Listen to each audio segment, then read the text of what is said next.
오늘은 저비로서 하나님과 인간의 협력 책 210페이지 하단 부분부터 살펴보겠습니다.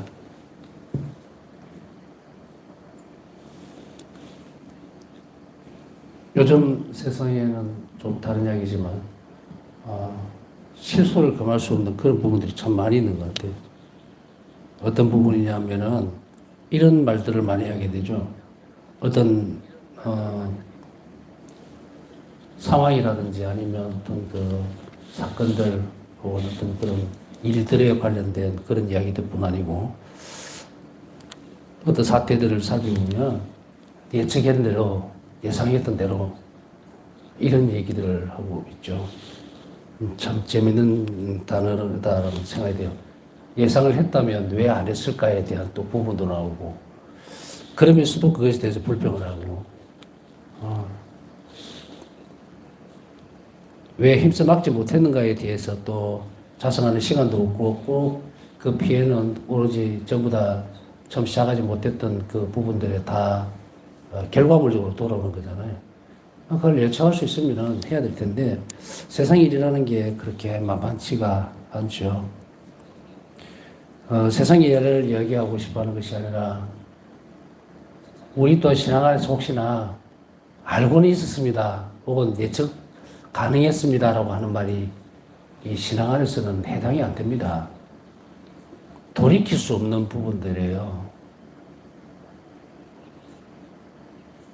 우리가 인재다 아니면 뭐다 이런 얘기하면서 예컨대 뭐 산사태가 났다 그 미리 그 얘기했지 않았느냐 어쩌고 저쩌고 막 해봤자 결국은 그 일에 대해서는 그냥 와글와글 그러다가 피해가 이제 그런 상황이 벌어지면 그 피해는 고스란히 사람들에게 다 돌아가죠.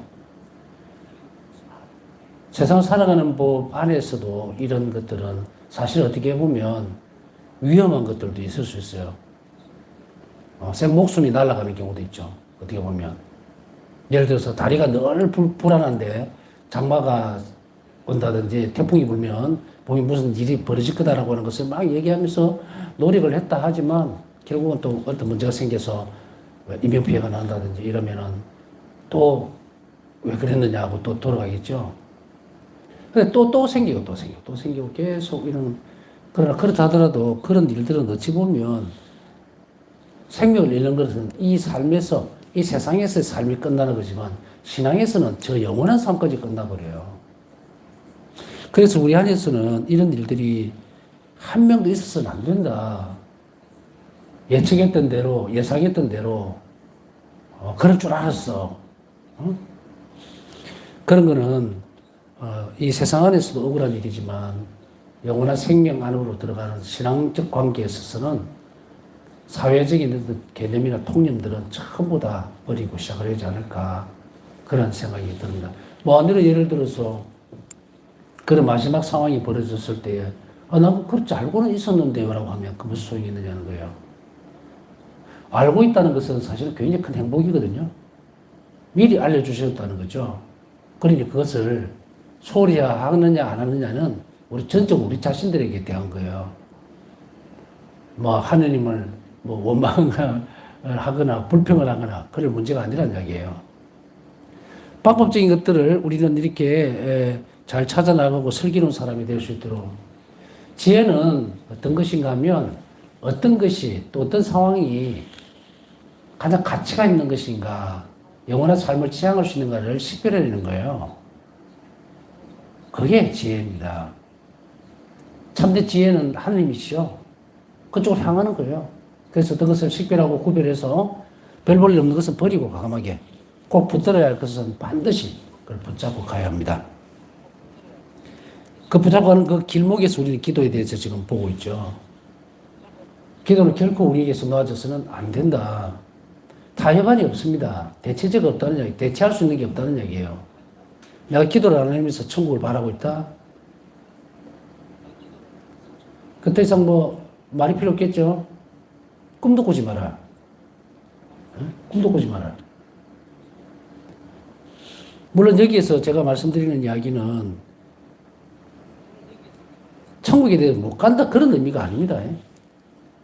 어디 갔다 와야 된다는 이야기예요. 바로 제가 얘기하고 여러분들에게 늘 이렇게 저도 노력을 해야 되지만 여러분들에게도 계속 이렇게 가르치는 이유가 뭐냐면 천국 바로 가야죠. 왜 돌아서 가려고 돌아서. 얼마나 거칠고 상상할 수도 없는 끔찍한 일을 눈앞에 두고 있으니까 계속 그 이야기를 할 수밖에. 제가 이제 강의를 하면서 중복되는 말을 자꾸 쓸 때가 있는데요. 메주거리에 갔을 때 성모님께서 왜 항상 기도하라, 기도하라, 기도하라 하는지, 또 사랑, 사랑, 사랑이라는 그 단어를 왜 계속 반복하는지를 알겠더라고요. 너무 안타까우니까. 기도하라, 기도하라, 기도하라. 그러나 이것을 여러분들이 제대로 잘 알아들으려면 우리 삶이 변화가 돼야 돼요. 하나님께 다가가고 이웃에게 자비로운 태도를 갖추려고 자꾸 노력을 하면 기도가 얼마나 중요한지를 그때 알게 돼요. 지금은 100번 이야기해도 물론 다는 그렇지 않다고 생각해요. 다들 잘 받아들여요. 기도가 아무리 중요합니다, 중요합니다 얘기를 해도 자기 삶 안에서 실천적으로 같이 결합이 안 돼버리면 기도가 뭐라 그랬습니까? 삶의 의미를 부여하고 가치 있게 만들어준다고 그랬잖아요. 성장시키고. 제가 언젠가 한번 그 말씀을 좀 드린 적이 있을 거예요. 제가 제 경험을 살아온 이야기를 해드리는 이유는요, 뭔가 잘났고 이런 것이 없어요, 저는. 그냥, 그걸 반복하지 말기를 바라는 거예요. 제가 본당신부를 할 때, 매주고를 갔다 오기 전이죠. 와서 어떤 신자들이 신부님 기도해 주세요 이러면, 저는 왜 나한테 기도를 해달라고요? 장비님이 더 잘하게 생겼는데 하세요. 이렇게. 또 어떤 데는 건성으로 예 알았습니다 이러고. 당연히 안 하죠. 뭐 화살 기도를 짧게 해요.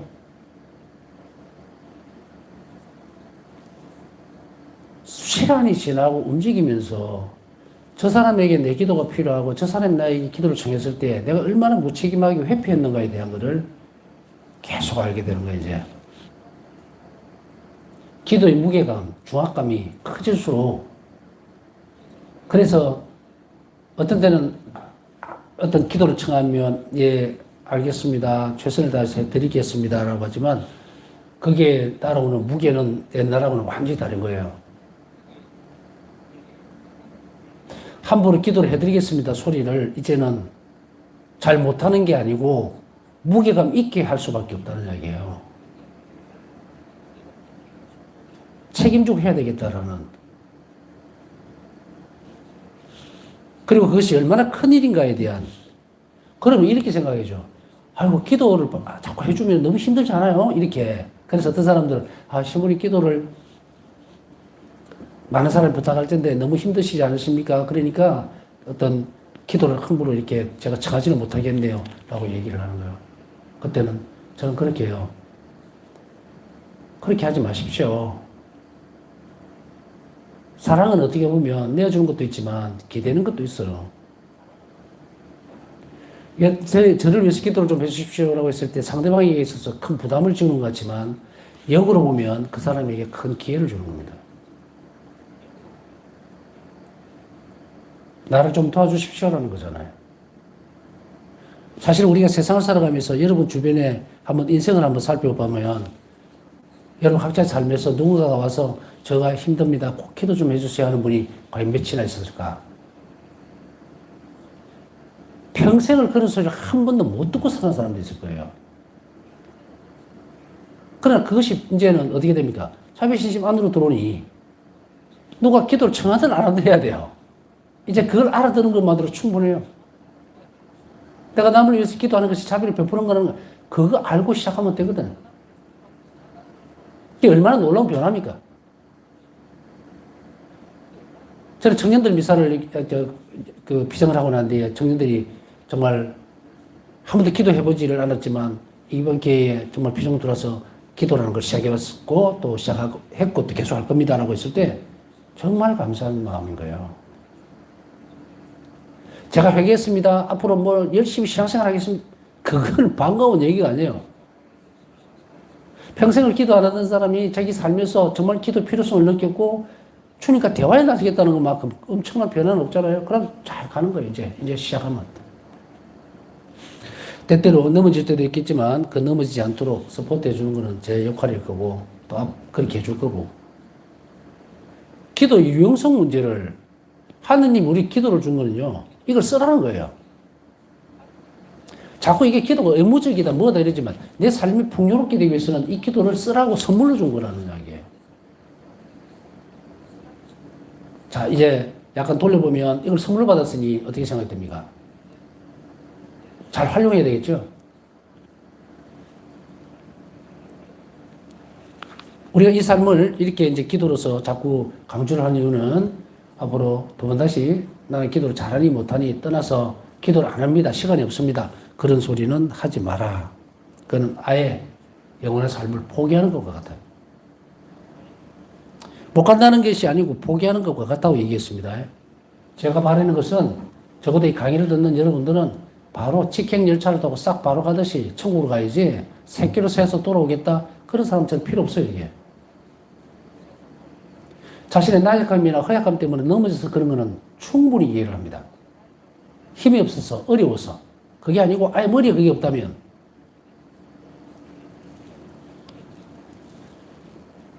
살아낼 수 있는 것 천국에 대한 희망이 없는 사람들 데리고 무슨 얘기를 할까? 그런 사람들에게는 할 줄 말이 하나도 없어요. 다 같이 주님께서 마련해 놓은 하느님의 나라 천국에 가자고 이러는 건데 가도 좋고 안 가도 좋고 나 자퇴하랍니다 하는 사람을 내가 왜 가르치고 내가 신경을 왜 쓰냐고 그죠?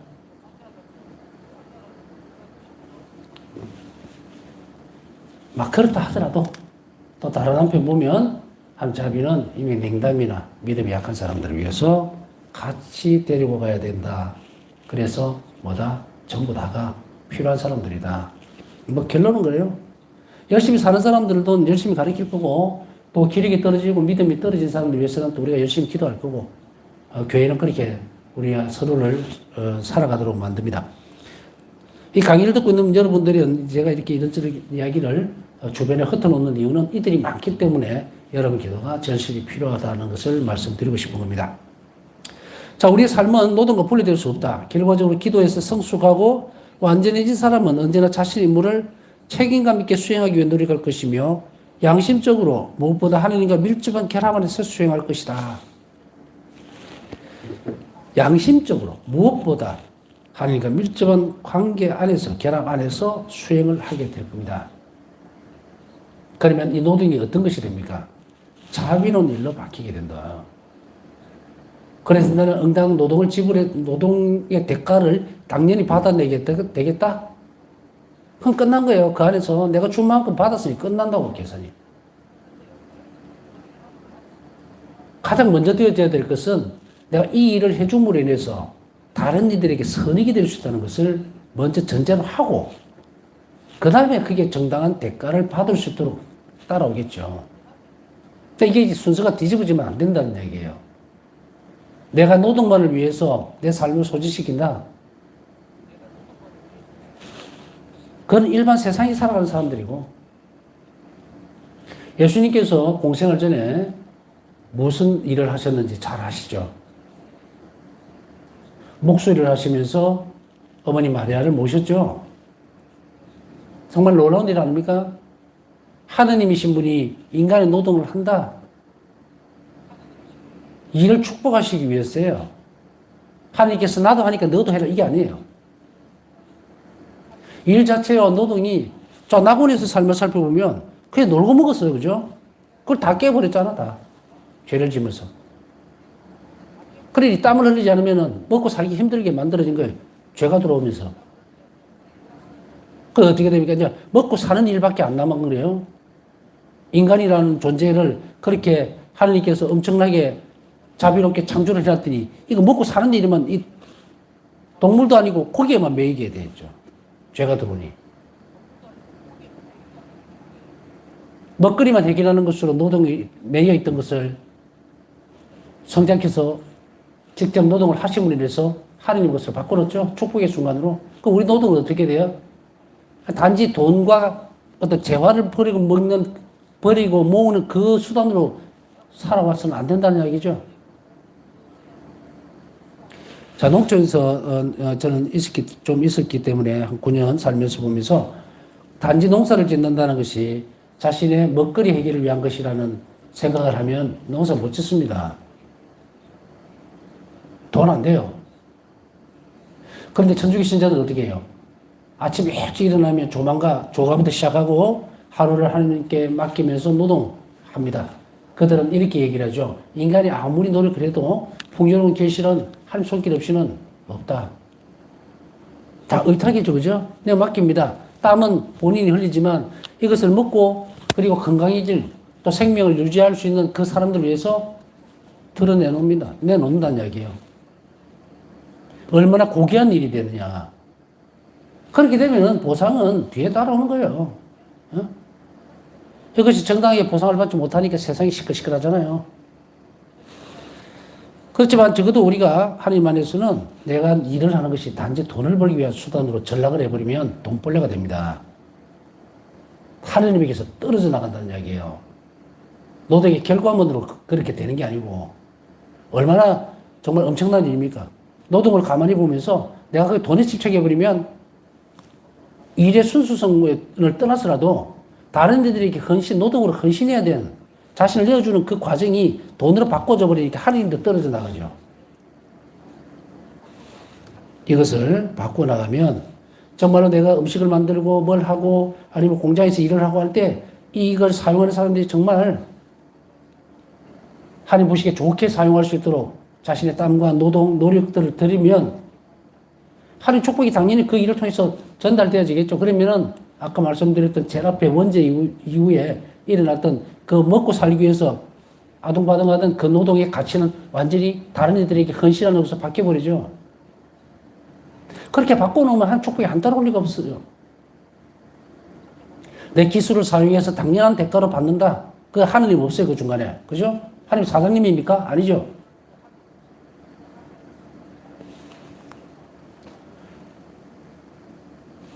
더 높은 가치를 두고 살라는 이야기예요. 내가 뭔가를 해나갈 때 먹고 사는 것이 문제가 아니고 그걸 훨씬 뛰어넘어야 한다. 먹고 사는 일에 매달리는 것은 사람이나 짐승이 똑같습니다. 짐승들은 먹을 것이 없으면 요즘 멧돼지도 내려오고 호랑이도 내려오고 곰도 내려오고 그런다죠. 보면 일본에서도 그렇고 먹고 살기 위해서 온갖 수단을 다 씁니다. 동물적으로. 사람도 마찬가지예요. 그렇게 되면 안 된다는 거예요. 우리 사람이지 동물이 아니잖아요. 여러분의 노동과 그리고 대가를 정말 가치 있는 은총으로 바꿔야지 그거를 쉽게 그냥 노동과 돈으로 결합시켜서 땡치지 말라는 이야기입니다. 지금 여기에도 많은 분들이 환자를 돌보거나 아니면 공장에서 일하거나 회사에서 일하거나 많은 분들이 직업을 갖고 있겠죠. 그 직업의 가치와 순수성을 되돌려 놓는다면 여러분은 부자가 돼요. 행복해지고 그렇게 됩니다. 원래 그렇게 되게 돼 있어요. 근데 이것이 가치를 제대로 찾아가지 못하면 그렇게 되죠. 평생 어려워지고 힘들어져요. 돈이 모든 행복이 아니라면 어떤 부분에서까지 허용이 되길까? 내가 문화적인 혜택을 누릴 수 있는 아주 평범한 삶 안에서 행복을 누릴 수 있게 만들어주겠죠. 제가 결론적으로 항상 그 이야기 하잖아요. 하느님의 일만 하라. 그러면 다른 건 따라온다. 예배당에 목사들이 항상 떠드는 의미다. 하나님 찬미해라. 그러면 돈, 물질적인 축복 따라오고. 제가 어떻게 하느냐고요? 제가 고등학교를 개신교 고등학교를 나왔거든. 목사님 입만 털면 그래. 계속 그 얘기야. 그래서 그런가 했더니 여하튼 가장 중요한 것은 물질적인 것을 그 기준 가치를 막 가지고 오면 안 돼요. 이거 하면 돈이 많이 벌어진다. 이거 하면 재물이 늘어난다. 그거보다 더 큰 가치를 두면 악은 떠나고 하나님이 존재하죠. 지난번에 40일 동안 예수님께서 광야에서 단식과 기도하실 때 유혹을 어떻게 받으셨는지 우리 좀 있으면 또 이제 사순입니다. 그죠? 벌써. 그래서 곁들여서 말씀드리는 거 가치를 바꾸세요. 마음만 바꾸면 돼요. 마음을 바꾸라. 하나님께로 향하고 하나님께 주시고자 하는 그 물질적인 가치, 내가 하나님보다 먼저 우선했던 그것에서 떠나고, 두 번째는 일에 대한 것을 개념을 바꿔야 돼요. 마음을 바꿔서 남에게 봉사하는 것으로서 바꿔나가야 돼요. 그 자비를 베푸는 일이거든요. 그러면은 그 일은 풍성한 결실을 맺게 되어 있습니다. 그것을 하나님과 밀접한 결합 안에서 수행을 해라 이 말이죠. 요약하면 현 시대는 삶에서 지켜야 하는 개념이 경시되는 현상이 사회적 경제적으로 눈에 띄게 나타나고 있다. 삶에서 지키지 않은 개념이 경시된다. 하찮게 여기진다는 얘기예요. 여기에 대해서는 말이 굉장히 할 말이 많은데 싹 추려버리고 삶에서 우리가 지켜야 할 것들을 잘 지켜나가라. 돈 가치가 인격적이거나 자신의 존재보다 더 높게 치는 세상이 하더라도 우리는 그렇게 살아서는 안 된다는 이야기입니다. 그 예로 보면 낙태, 안락사, 쾌락주의, 성소수자들, 동성애자들, 포르노주의자들에 대한 도덕적 승인 등이 있다.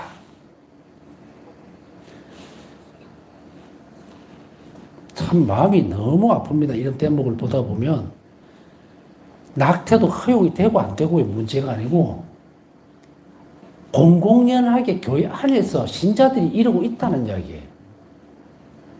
직접 동참을 하지 않는다 하더라도 받아들이고 있는 거예요. 사회가 그러니까. 그래서 뉴스라든지 뭐가 나오면 저럴 때는 그냥 해야 되는 거 아니야? 이런 식으로.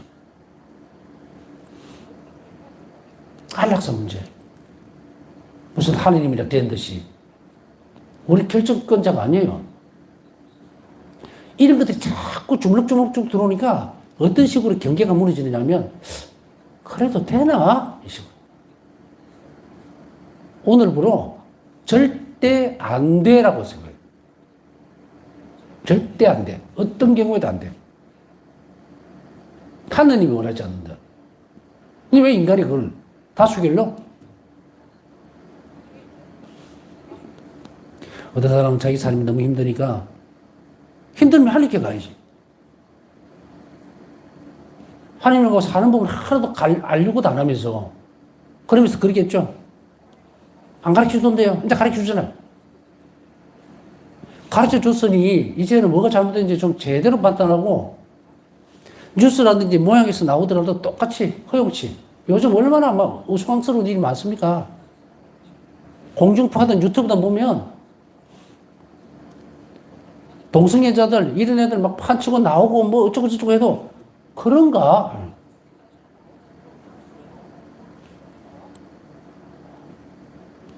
사람은 그 영혼은 불쌍하다고 하더라도 행태는 아닌 거예요.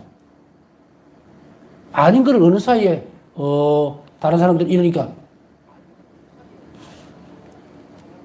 적어도 내가 나서서 막 이거 되니 안 되니 떠들는 것보다 내 안을 잘 봐야 된다. 허물허물해지면 안 돼요. 이 사람 저 사람 이 소리 저 소리 듣다 보면 세상 소리에 파묻혀버려 갖고 교회가 하지 말라 했는데 이건 어느 사이에 없어지는 거예요.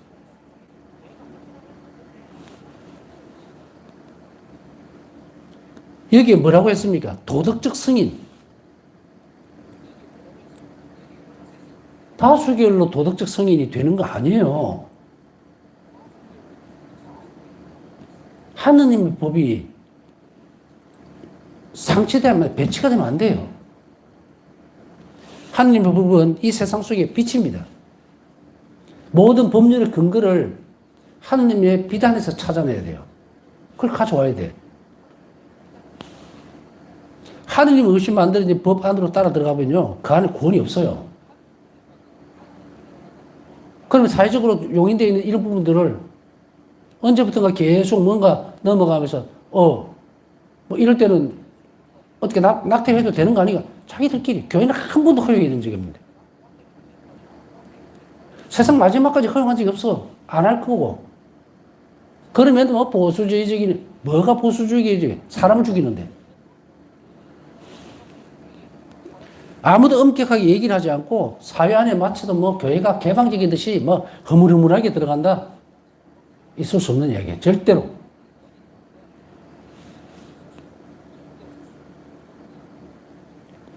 이런 상황에 맞설 수 있는 사람은 오로지 기도의 습관을 온전하게 형성한 사람들 뿐이다. 왜 세상이 이렇게 되어 있는지. 마치 일부의 주장같이 보수주의적이고 무슨 뭐 캐캐묵은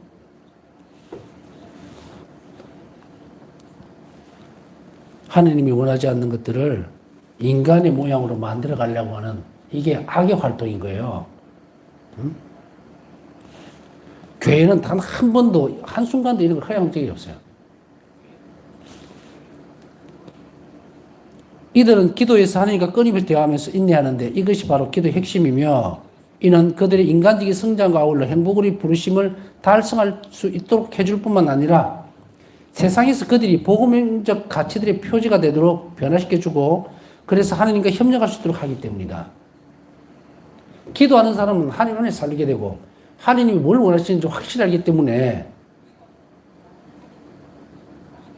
인격적인 성장과 행복을 알기 때문에 이들에 의해서 복음적 가치들의 표지가 되어야 된다. 그것을 분명하게 하면서 동시에 하나님과 협력할 수 있도록 한다는 거예요.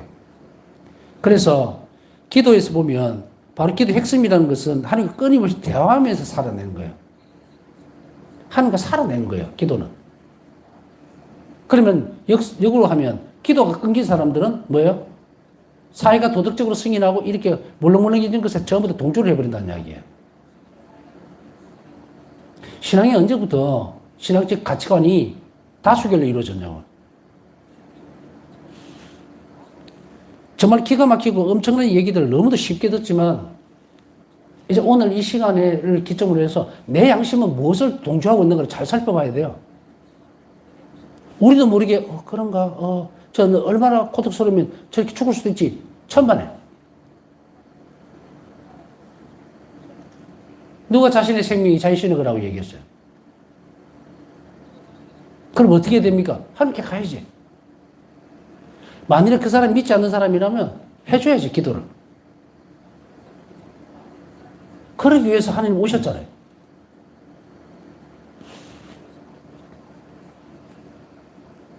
그러면 하나님과 개인적인 관계인 우리 기도는 그리스도의 삶의 핵심적인 요소이자 세상 재건의 근본적인 원천이다. 허용해 주라는 것이 아니에요. 잘못된 거기 때문에 바꿔야 합니다. 쭉 잘 가다가 두루룩 내려간 거예요, 지금.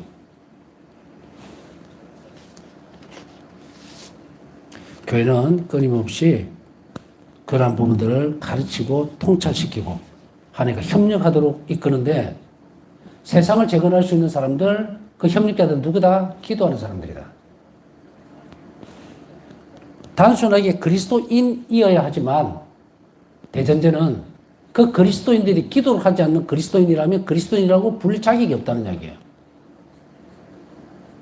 그리스도인으로 불리웠다는 것은 이웃을 위해서 기도하고 기도 안에서 하나님과 협력하고 개인적 친밀감 안에서 깊어져야 되고 그리고 천국을 지향하는 사람이어야 하는데 그곳에서 기도가 빠져버리면 핵심이 빠져버리죠. 그럼 이 사람은 어떻게 돼요? 그냥 무늬만 신자다는 말을 쓰죠. 아무것도 안 해요. 그러면서 세상에 그런 더러운 일들에 동조를 해버리는 거예요. 자기도 모르게.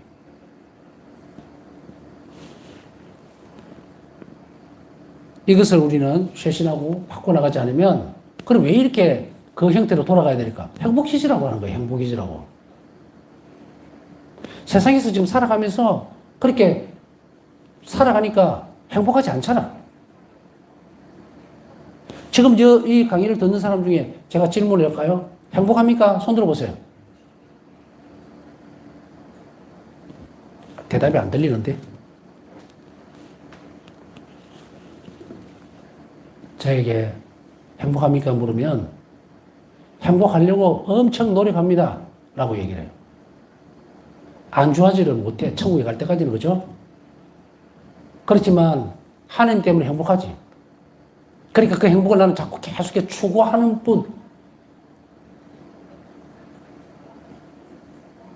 전체적으로는 행복은 추구해서 나아가는 방향이잖아요. 불행하고는 전혀 상관이 없어요. 난 불행하다고 생각한 적이 없어. 단지 더 완전한 행복을 갈급하는 거예요. 그게 아쉽고 또 살아내야 되는 길이 아직 있으니까 시간이. 얼마가 될지 모르지만 최선을 다해서 가는 게 그게 기쁨인 거예요. 행복을 추구해 나가는 거지만 행복으로 가기 위해서 우리에게 예수님은 뭘 주실까? 하나님은 기쁨을 주는 거예요. 그걸 맛보지 않으면 못 가요.